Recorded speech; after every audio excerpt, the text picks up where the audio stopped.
Hey everyone, it's Trish. Welcome back to my channel and Happy New Year. Today I'm going to be doing the final market update for 2025.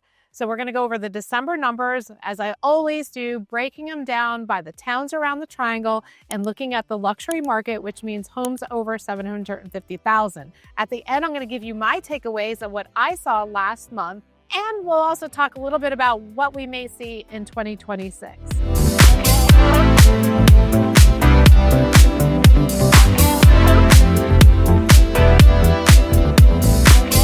Okay, well, let's get into it and let's break down the numbers. And as I do every month, I'm going to be going over Cary, Apex, Holly Springs, and Raleigh. We're going to look at median home sale price, days on market, months of supply, and inventory levels. I've been selling real estate in this area for over 10 years, and I have seen all different kinds of markets. And what I do is I track the data and I advise my clients, especially for my relocation buyers, so that they have a better understanding of what's happening.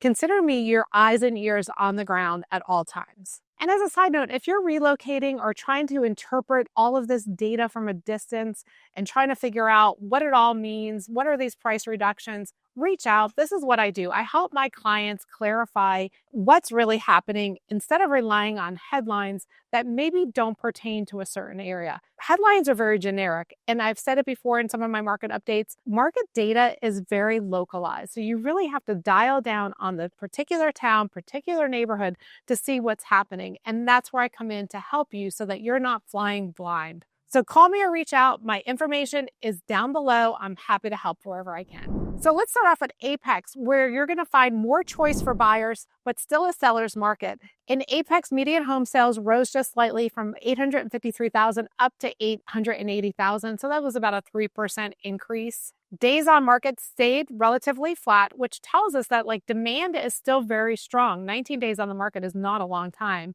Inventory, when we start looking at inventory levels, people are looking at just percentage increases. So if I was to tell you that we had a 128% increase in Apex December last year over December this year, you would think that was significant. But when we break down what the actual numbers were, that equates to 32 homes on the market last year and 73 this year. You can tell 73 is not a lot of homes in that price point. It just sounds a lot more when we just look at percentages. Now, I can tell you that homes that are priced correctly are selling quickly. Those that are priced even 5% more than they should be are getting interpreted as being overpriced, and they are sitting on the market a little longer. So when it comes to this market, you really do have to price with strategy, not optimism. So call or text me. My information is on the screen right here. I'm happy to help you. Then when we jump over to Cary, we see that the median home price in Cary went from 990,000 to just over $1 million. So that's up about 7% year over year for the month of December, which was great appreciation for Cary. And then when we look at days on market is about the same as what we were seeing in Apex. It went from 17 days to 18 days on the market, so still under a month it's taking to sell these homes. And again, the same thing that was happening in Apex, when you look at inventory levels in Cary, it looks like they've increased a lot. They went up 97% year over year for the month of December. However, when you look at the exact number of listings on the market, it went from 38 homes on the market last year to 75 on the market this year. And in that price range, that is definitely not an oversupply. And then when we look at months of supply, which tells us if it's a balanced market or a buyer's market or a seller's market, we went from 1 month to 2 months. So still very much a seller's market in that price point in Cary.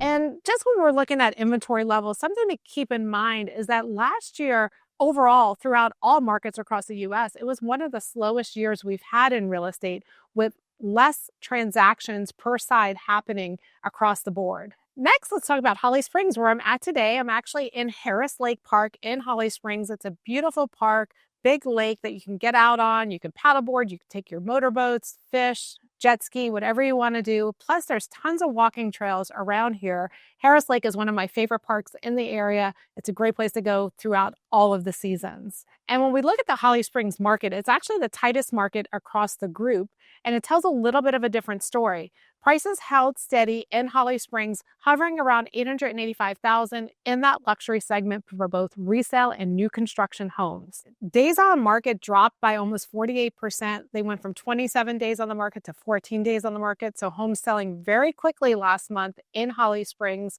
In fact, I think overall we had a really good November and December here in our market. Inventory levels declined in Holly Springs just slightly. They went from 28 houses on the market to 23 houses on the market.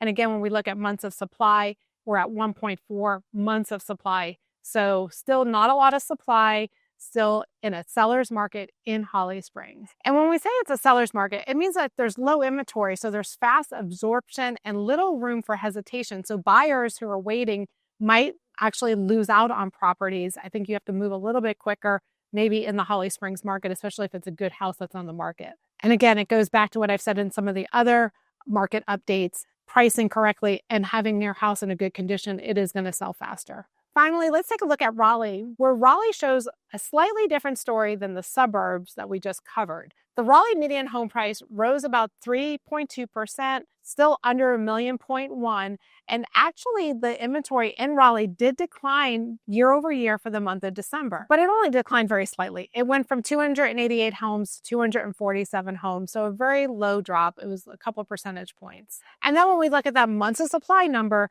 that went from about 3.2 months to 2.1 months. So months of supply is decreasing, making it more competitive for buyers. And when we look at days on the market in Raleigh, that jumped from 20 days on the market to 37 days on the market. And this carries over across all markets. I think what we're starting to see is that buyers are definitely becoming more analytical. They're looking at numbers, they're looking at the data, they're being more selective overall when seeing homes. Before, we didn't have a lot of second showings. Now we're starting to have a lot of second showings. We're having buyers take longer to make decisions because their behavior has changed from more of an emotional buyer to more of a strategic buyer. And that's where I help my clients, data-driven decisions that make sense. So let's look at the big picture and see what the data is really saying in the luxury market. Inventory levels are still under 3 months of supply, so it's still very much a seller's market. And even though it is not a buyer's market, what's happened is buyer behavior.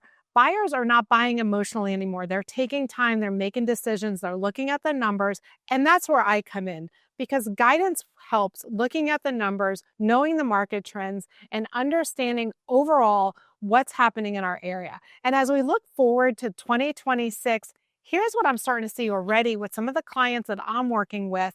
Clients are coming off the sidelines. They're starting to talk about maybe buying or selling again. They're getting their homes ready and they're getting prepared for the spring market.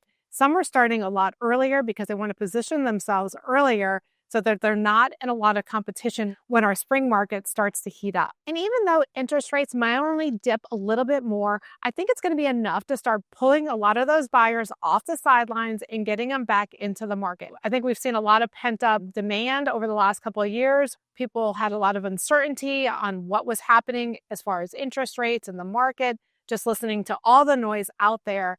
And so again, I think that's where preparation and strategy comes into play. And really looking at the area that you want to move to, and we'll run those numbers and see exactly what's happening in those markets. So if you're thinking about buying or selling or relocating to the Raleigh area, call or text me. My contact information is below, or go to my website, Dare Realty Group, and book a consultation. Thanks again for watching and Happy New Year.